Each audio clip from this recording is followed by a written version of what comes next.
Möödunud sügisel tegime 5 parkuuri õppevideot Tartu Ülikooli liikumislabori jaoks. Nüüd toome avalikkuse ette need ka meie. Loodame, et neist on kasu ka.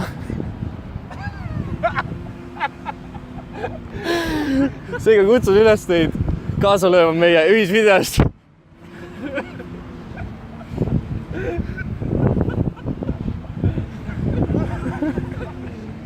Filmi enda sooritust wallrunist ja märgi meid Facebookis või Instagramis. Huvitavamatest klippidest koostame ühisvideo. Anja.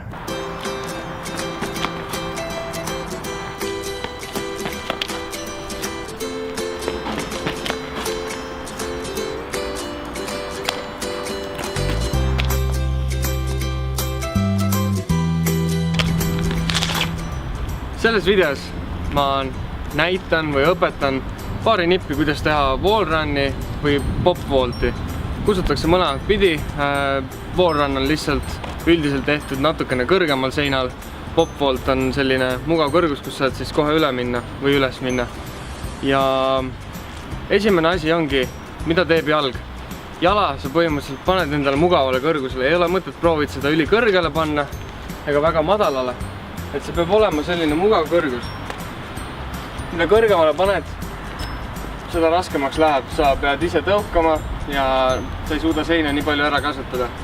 Et siis esimene harjutus tegelikult ongi lihtsalt seina tunnetamine. Ei ole vaja käsi peale panna, ei ole vaja mitte midagi teha, vaid proovid lihtsalt üles tõugata.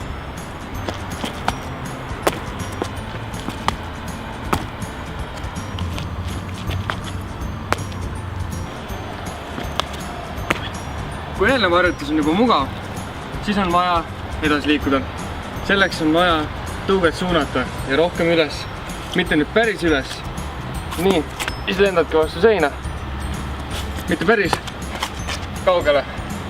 Et on vaja leida selline kuldne kesktee. Ja see on ainult tunnetuse küsimus.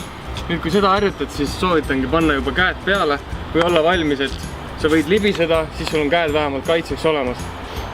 Ja harjutadki tõuge toengusse.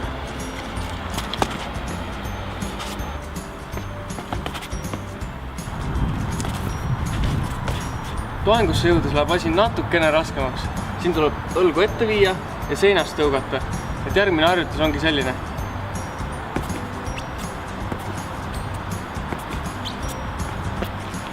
Wallrun või popvault lõppeb hästi sarnase stepvaultiga.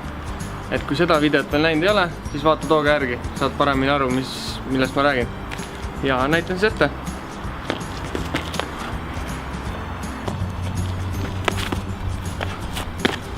Ja ongi kõik selle videoga. Et ütleks veel mõned soovitused, kui sa väljas harjutad, siis kindlasti veendu seina pidavuses, et ei jalg ei libiseks. Teiseks soovitan alustada madalamalt. Võta rinnakõrgus, siis mine kaela kõrgusele ja nii edasi. Ja kindlasti mõlema jalaga proovi. Tõukad parema jalaga seinast või tõukad vasakuga. Proovi mõlemad pidi. Et alguses võib tunduda ebamugav, aga tuleb hoopis paremini välja. Ongi kõik. Head harjutamist!